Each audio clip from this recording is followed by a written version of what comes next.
பெரியோர்களே, தாய்மார்களே, ஜோதிட ஆர்வலர்களே, அனைவருக்கும் வணக்கம். உங்கள் முனைவர் TSR ராமகிருஷ்ணன் பேசுகின்றேன்.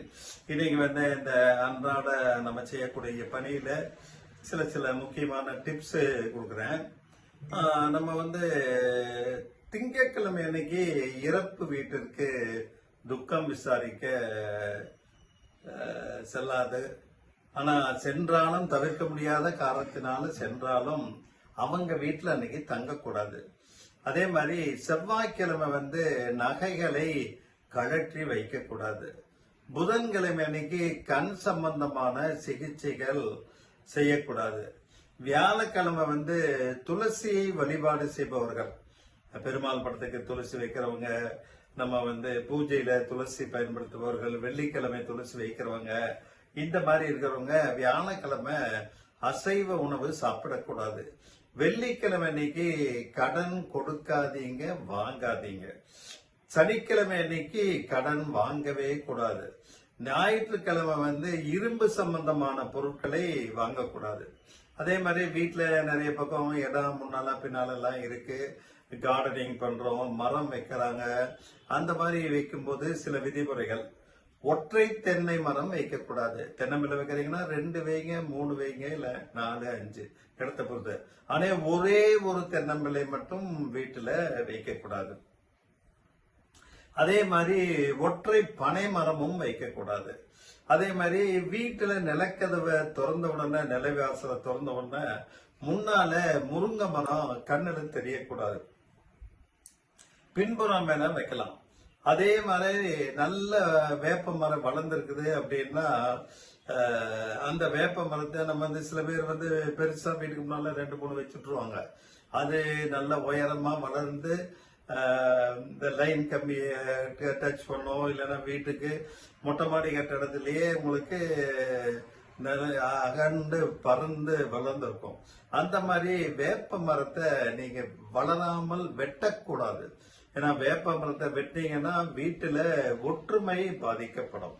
பெருமாள் கோயில் பின்புறம் சிவன் கோவிலோ கணபதி கோயிலோ எதிர்ப்புறம் கட்டக்கூடாது. அதே மாதிரி பெருமாள் கோயில் பின்னால வீடு கட்டக்கூடாது. சிவன் கணபதி கோயிலுக்கு ஆப்போசிட் சைடு வீடு கட்டக்கூடாது.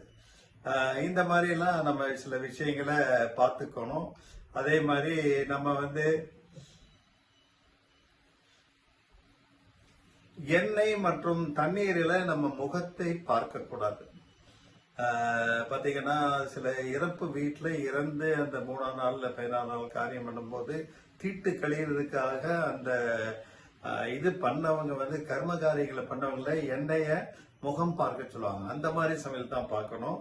மற்றபடி எல்லோரும் எப்போதும் அடிக்கடி எண்ணெய் கிண்ணத்துல எண்ணெய அல்லது தண்ணீர்லயும் பார்க்க கூடாது. சில பேர் ஆத்துல குளிக்கிறோம், இதுல குளிக்கிறோம், இல்ல ஸ்விம்மிங் பூல்ல குளிக்கிறோம், அப்படியே பாடி மேல தூக்கிட்டு நம்ம முகத்தினுடைய நிழலை தண்ணீர்ல பார்ப்பாங்க. அதே மாதிரி நம்ம ஸ்விம்மிங் பூலுக்கு எதுக்கால பெஞ்சோ சேர உட்கார்ந்துட்டு அதுல பார்ப்பாங்க. அந்த மாதிரி தண்ணீர்லயும் நம்மளுடைய நிழல் அல்லது முகத்தை பார்க்க கூடாது. நீங்க வியாழக்கிழமை பிறந்த குழந்தை எந்த விதை போட்டாலும் பழுதில்லாம முளைக்கும். அதே மாதிரி ஏதாவது மரம் நடுறோம், செடி கொடி நடுறோம் அப்படின்னா உங்க வீட்டுல யாராவது குழந்தைகளோ இல்ல பெரியவங்களோ வியாழக்கிழமை பிறந்திருந்தாலும் அவங்க கையால கொடுத்து விதை ஊன சொல்லுங்க, இல்ல நடவு போட சொல்லுங்க. அப்பளுக்கு இல்லாமல் நல்ல முறையில முளைத்து வரும். வெள்ளிக்கிழமை பெண் குழந்தை வீட்டில் பிறந்தால் மகாலட்சுமி வருவதாக அர்த்தம். துக்கம் நடந்த வீட்டுல ரத்த சொந்தங்கள் வெளியூர் செல்லக்கூடாது. அப்படியே சென்றாலும் இரவு தங்கக்கூடாது.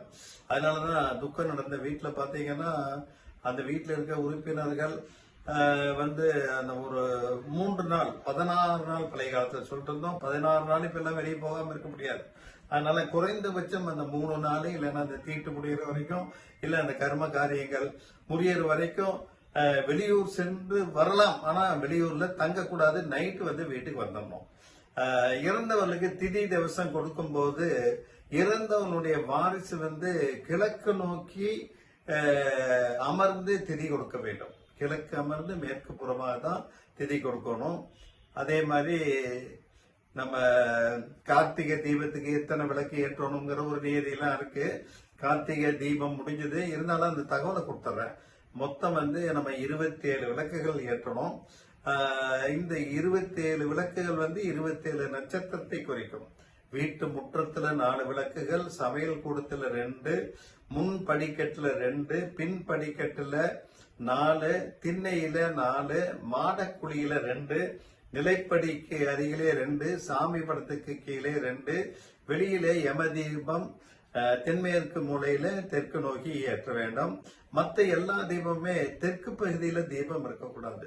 கிழக்கு இல்லைன்னா மேற்கு இல்லைன்னா வடக்கு பகுதியில தீபம் வர மாதிரி அந்த அகல் விளக்கை திருப்பி வைத்துக் கொள்ள வேண்டும். அதே மாதிரி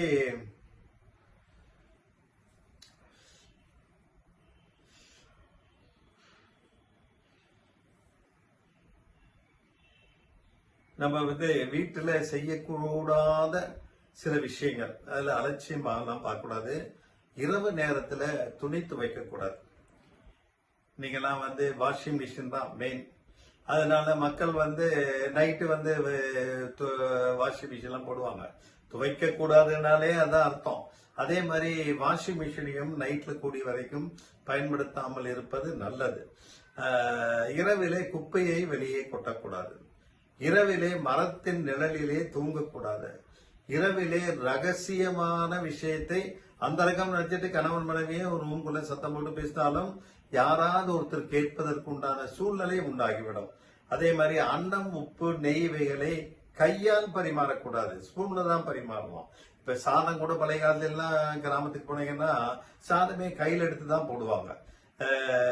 அது மாதிரி எல்லாம் பண்ணாம கூடிய வரைக்கும் இந்த உப்பு, நெய், அன்னம் இதெல்லாம் வந்து கையால் பரிமாறக்கூடாது. ஒரே சமயத்துல 2 கைகளாலும் தன்னுடைய தலையை இப்படி சொரிஞ்சுக்குவாங்க. அப்படியெல்லாம் சொரியக்கூடாது. ஒரு கையில வேணா நம்ம சொரியலாம். அதே மாதிரி மருந்து, வருமானம், தானம், அவமானம் மற்றவர்களுக்கு தெரியக்கூடாது. இதெல்லாம் கொஞ்சம் ரகசியமா ரொம்ப வேண்டிப்பட்டவங்களுக்கு மட்டும் சொல்லிடணும். வீட்டில் எதிரில் என்ன இருக்கக்கூடாதுன்னு பாத்தீங்கன்னா, வாசலுக்கு எதிரே வந்து பள்ளம் இருக்கக்கூடாது. இது முன்னேற்றத்தை தடுக்கும். பெரிய மரங்கள் வீட்டின் வாசலை மறைக்கக்கூடாது. அதுவும் மரத்தின் கிளையை வீட்டின் உள்ளே வரக்கூடாது.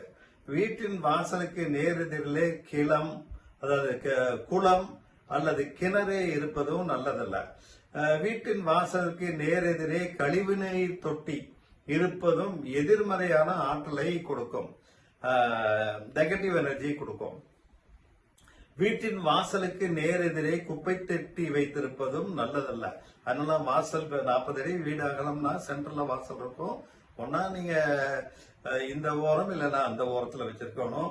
வீட்டின் வாசலுக்கு நேர் எதிராக சந்து இருப்பதும் எதிர்மறை ஆற்றலை கொடுக்கும்.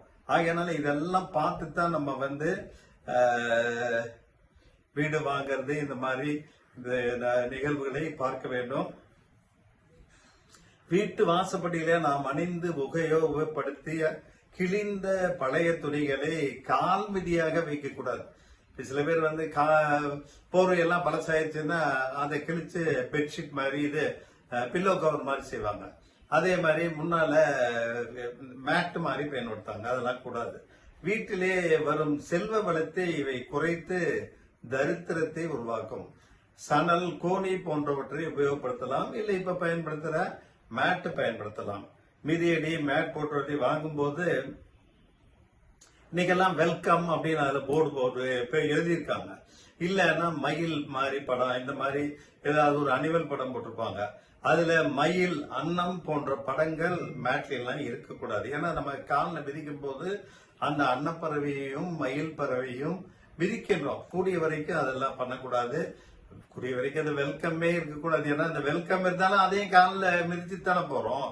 அதனால இதெல்லாம் இந்த நெகட்டிவ் எனர்ஜி கொடுக்கக்கூடியது. ஆக இந்த மாதிரி சில முக்கியமான டிப்ஸ்களை பார்த்து கொண்டு அதற்கேற்ப அன்றாட பணிகளை செய்து வளமான வாழ்வையும் மகிழ்ச்சியான வாழ்க்கையும் அனைவரும் நடத்த வேண்டும் என்று கேட்டுக்கொண்டு நிறைவு செய்கின்றேன். நன்றி, வணக்கம்.